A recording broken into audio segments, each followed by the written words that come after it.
Salve ragazzi, salve, buongiorno, bentrovati e bentornati al nuovo appuntamento del martedì con Kratos l'indignato. Quest'oggi mi sfogherò sulla TAV, treno ad alta velocità.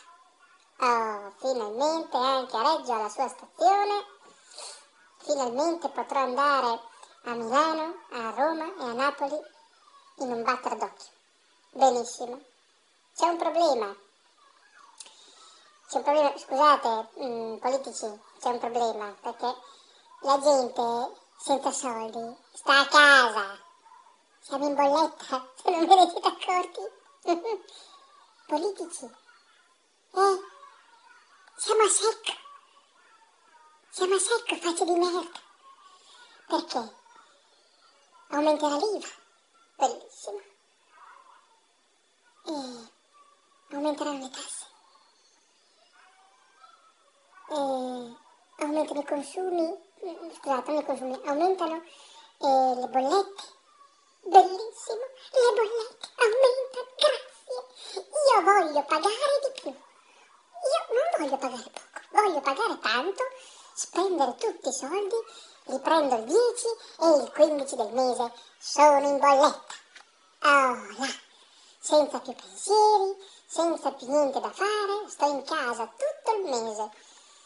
Finalmente, grazie. Però potrò andare a Roma in 2 ore e mezza. Cosa cazzo ci vado a fare a Roma se sono senza soldi? Dio santo. Se la TV dopo mi bacchettano. Abbiamo dei treni e delle stazioni che cascano a pezzi. Ma ve ne rendete conto dei soldi che sono stati spesi in quest'opera? E di quante cose si potevano fare con quei soldi? Cioè la TAV è semplicemente un treno che non si ferma. Cioè non potevamo usare già una linea esistente? Quando arrivavate in stazione, 3 colpi di clacson, la gente si sposta e voi andate dritto. Fate 5 fermate e ci mettete 20 minuti in più che la TAV. Ma quanti soldi risparmiavamo? E quanto tempo?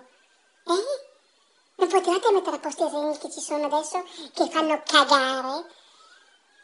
Abbiamo dei treni che avranno più di 30 anni che non puoi andare a cagare perché manca la porta o non c'è il water. Bellissimo.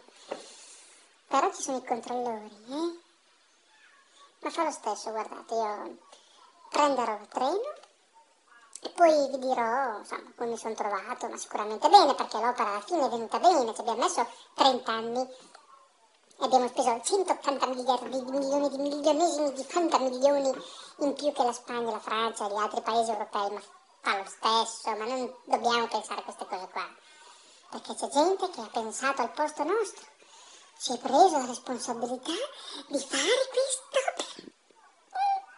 Cioè lui faceva così, 10 a me, 10 a te, 10 a me, 10 a te, e il cemento era ancora da fare, avevamo già speso 1 miliardo, dovevamo ancora mettere giù le rotaie.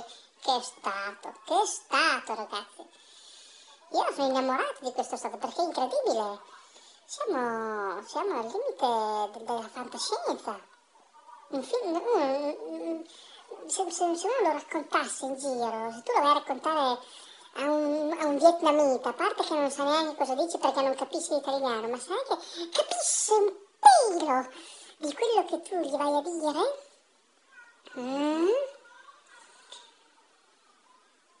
o vomita, o ride per una settimana e pensi a una barzelletta.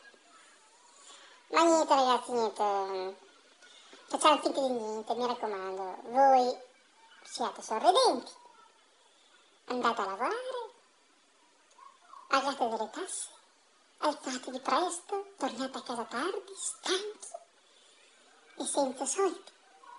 Questa è la gioia della vita in Italia. Bolletta e lavoro, lavoro e bolletta, bolletta e lavoro. Magnifico.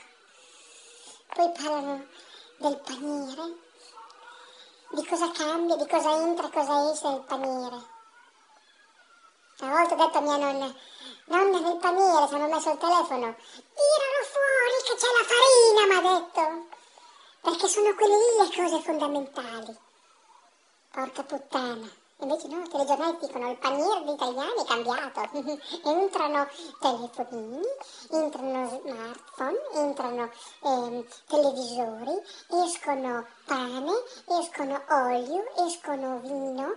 Cioè praticamente mangiamo dei cellulari, grazie giornalista, inculati te e il tuo telegiornale. Ma l'ho fatto fin troppo lungo, scusate, ma me io quando parto...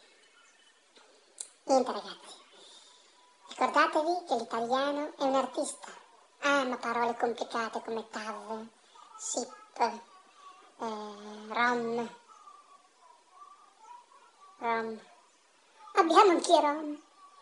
Abbiamo anche i ROM da mantenere, sì, belli grassi che non fanno niente tutto il giorno e gli diamo i soldi, gli paghiamo le bollette il ROM. Ma il ROM non lavora. Ma lui non può mica andare a lavorare. E cosa facciamo se lui non può lavorare? Dovrà ben mangiare questo povero Rom. E come facciamo? Ce l'ho io la soluzione, ma dopo passo per una merda, allora non la posso dire, ma... Io l'ammazzo! Oppure andate a lavorare. Perché cazzo ci avete preso? Per degli schiavi di merda?